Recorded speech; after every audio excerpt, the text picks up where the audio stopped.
여러분, 혹시 이런 생각 해보신 적 있으세요? 교회나 성당에서 헌금을 드리는 건 알겠는데 옛날 사람들은 어떻게 하나님께 예배를 드렸을까? 그냥 손 모으고 기도하면 됐을까요? 아니면 뭔가 특별한 방식이 있었을까요? 사실 수천 년 전 이스라엘 백성들은 하나님께 예배드리는 방법이 아주 구체적으로 정해져 있었어요. 어떤 동물을 어떻게, 누가, 언제 드려야 하는지까지요. 그리고 그 제사에서 나온 고기와 기름을 누가 먹고 또 절대로 먹으면 안 되는 건 뭔지도 세세하게 규정되어 있었답니다. 오늘 우리가 함께 살펴볼 레위기 7장은 바로 그 이야기예요.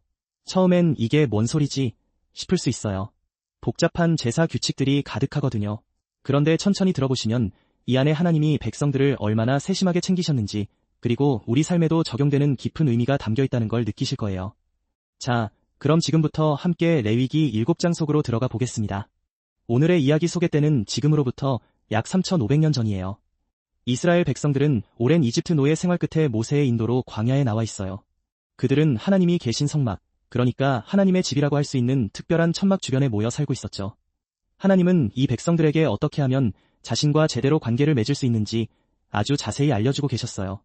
그게 바로 레위기라는 책이에요. 그 중에서 7장은 제사의 규칙들을 마무리 지어주는 장이라고 할 수 있어요.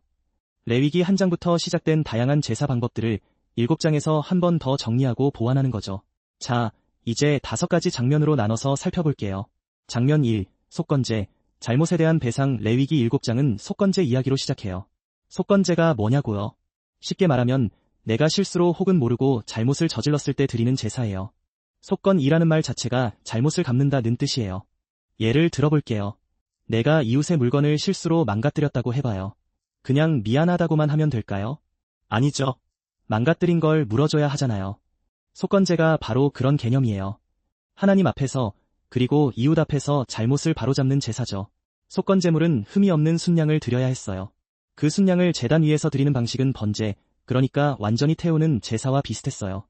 그런데 여기서 중요한 게 하나 있어요. 속건제에서 나온 고기는 제사장들이 먹을 수 있었다는 거예요. 하나님은 말씀하셨어요. 제사장이 속죄제를 드릴 때처럼 속건제를 드린 제사장도 그 고기를 먹을 수 있다. 단, 조건이 있었어요. 성막 안, 거룩한 장소에서 먹어야 한다는 거예요. 아무 데서나 막 먹으면 안 됐어요. 그리고 또 하나 흥미로운 규칙이 있어요. 만약 속죄제 고기를 질그릇에 삶았다면 그 그릇은 깨버려야 했어요. 왜냐고요?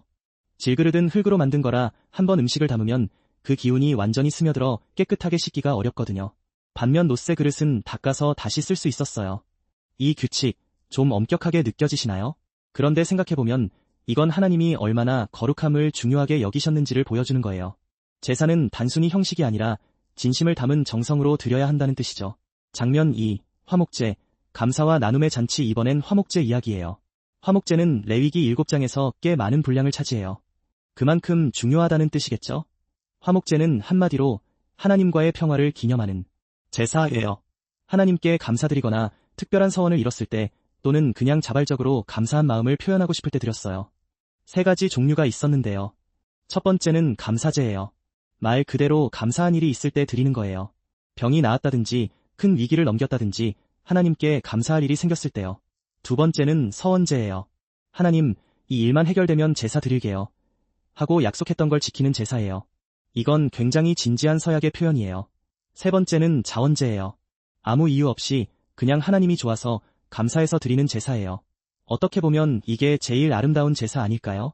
뭔가를 받아서도 아니고 약속을 지키려는 것도 아니고 그냥 순수한 마음에서 우러나온 예배니까요. 화목제에서는 고기 말고도 특별한 것들을 함께 드렸어요. 감사제의 경우엔 누룩 넣지 않은 빵, 기름 바른 빵, 그리고 밀가루로 만든 과자도 함께 드렸어요. 이 제물 중에서 일부는 하나님께 드리고 일부는 제사장이 먹고 또 일부는 제사를 드린 사람이 직접 가족들과 나눠 먹을 수 있었어요. 그런데 여기서 중요한 시간 규칙이 있어요. 감사제로 드린 고기는 반드시 그날 다 먹어야 했어요.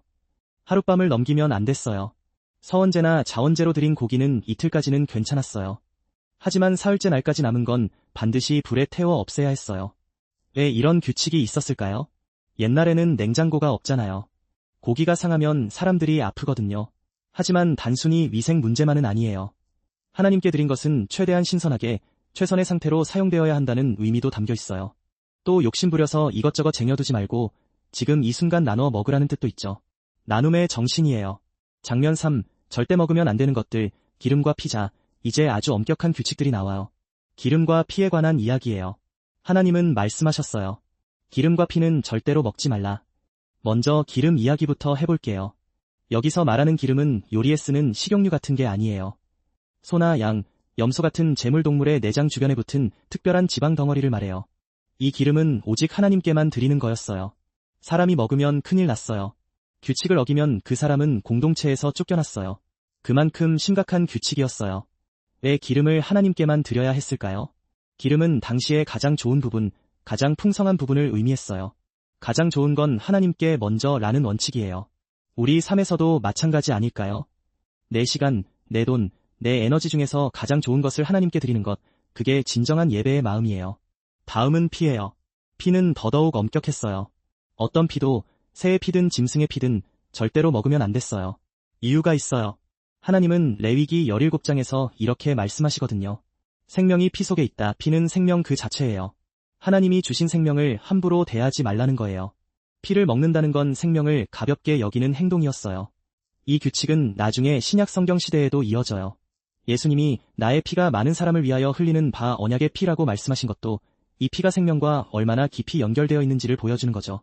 장면 4, 제사장의 목, 흔들고 들어올리는 제물. 이제 제사장들 이야기를 해볼게요. 제사장들은 이스라엘 백성들을 대신해서 하루 종일 하나님께 제사를 드리는 사람들이에요. 그들은 따로 땅을 가질 수도 없고 농사를 지어서 먹고 살 방법도 없었어요. 오직 성막에서 하나님을 섬기는 일만 했거든요. 그래서 하나님은 아주 공평하게 제사장들의 몫을 정해주셨어요. 화목제를 드릴 때 제물의 가슴 부분은 요제, 그러니까 좌우로 흔드는 방식으로 하나님께 드리고 그 후에 제사장 아론과 그의 아들들이 먹을 수 있었어요. 그리고 오른쪽 뒷다리, 즉 오른쪽 넓적다리는 거제, 위로 들어올리는 방식으로 드린 뒤에 제사를 집행한 제사장 개인에게 주어졌어요. 흔들고 들어올리는 이 동작들이 재미있지 않으세요? 단순히 고기를 드리는 게 아니라 몸을 움직여서 하나님께 드린다는 걸 온몸으로 표현하는 거예요. 이건 제 것이 아니라 하나님 것입니다. 라고 행동으로 고백하는 거죠. 그리고 또 하나 중요한 점이 있어요. 이 제사장의 몫은 아론과 그의 아들들뿐 아니라 그 가족들도 먹을 수 있었어요. 단, 제의적으로 깨끗한 사람만요. 만약 부정한 상태, 예를 들어 질병이 있거나 죽은 사람을 만져 부정해진 사람이 이 거룩한 음식을 먹으면 그 사람은 공동체에서 끊어졌어요. 이건 굉장히 중요한 원칙이에요. 거룩한 것에는 거룩하게 다가가야 한다는 거예요. 아무 준비 없이 막 대충 다가가면 안 된다는 뜻이죠. 장면 5, 모세의 정리. 이 모든 게 언제 주어진 규칙일까? 레위기 7장의 마지막 부분에서 모세는 이 모든 규칙들을 정리하면서 이렇게 말해요. 이것은 이스라엘 자손에게 명하신 번제와 소제와 속죄제와 속건제와 위임제와 화목제의 규례이니 하나님이 시내산에서 이스라엘 자손에게 그 예물을 드리라고 명하신 날에 모세에게 명하신 것이라. 이 마무리 문장이 왜 중요하냐면요. 지금까지 나온 복잡하고 다양한 제사 규칙들이 모두 하나님이 직접 모세에게 말씀하신 것이라는 걸 확인해주기 때문이에요. 인간이 만든 규칙이 아니에요. 하나님이 주신 것이에요. 그리고 이게 시내산에서 주어진 것이라는 점도 중요해요. 시내산은 하나님이 모세에게 십계명을 주신 그 거룩한 산이에요. 하나님이 이스라엘 백성들과 언약을 맺으신 곳이에요. 그 언약의 일부로서 이 제사 규칙들이 주어진 거예요. 즉, 제사는 그냥 종교적 의식이 아니라 하나님과 이스라엘 백성 사이의 관계를 이어주는 거룩한 통로였던 거예요. 교훈 요약자, 이렇게 레위기 7장을 함께 살펴봤어요. 처음엔 복잡하고 어렵게 느껴지셨죠? 그런데 이 안에 담긴 핵심 메시지는 생각보다 단순하고 아름다워요. 첫 번째, 최선을 하나님께 드리세요. 기름, 즉 가장 좋은 부분은 하나님께 드려야 했어요. 내 삶에서도 마찬가지예요. 가장 좋은 시간, 가장 맑은 마음, 가장 뜨거운 열정을 하나님과의 관계에 먼저 쏟는 것, 그게 예배의 본질이에요. 두 번째, 나눔이 곧 예배예요. 화목제의 고기는 혼자 먹는 게 아니었어요. 제사장과 함께, 가족과 함께 나눠 먹었어요. 하나님이 주신 것을 움켜쥐지 않고 흘려보내는 것, 이것도 하나님을 예배하는 방법이에요. 세 번째, 거룩함은 준비된 마음에서 시작돼요. 부정한 상태로 거룩한 것에 다가가면 안 됐어요. 우리도 하나님 앞에 나아갈 때 내 마음이 어떤 상태인지 한번 돌아보는 시간이 필요하지 않을까요? 급하게 예배에 들어오기보다 조금 먼저 마음을 준비하는 것만으로도 예배가 달라질 수 있어요. 네 번째, 생명은 소중해요. 피는 절대 먹으면 안 됐어요. 왜냐하면 생명이 피 속에 있기 때문이에요. 하나님은 생명을 얼마나 소중하게 여기시는지 이 규칙 하나로 보여주신 거예요. 우리 곁에 있는 생명들, 사람들을 함부로 대하지 말자는 메시지를 여기서도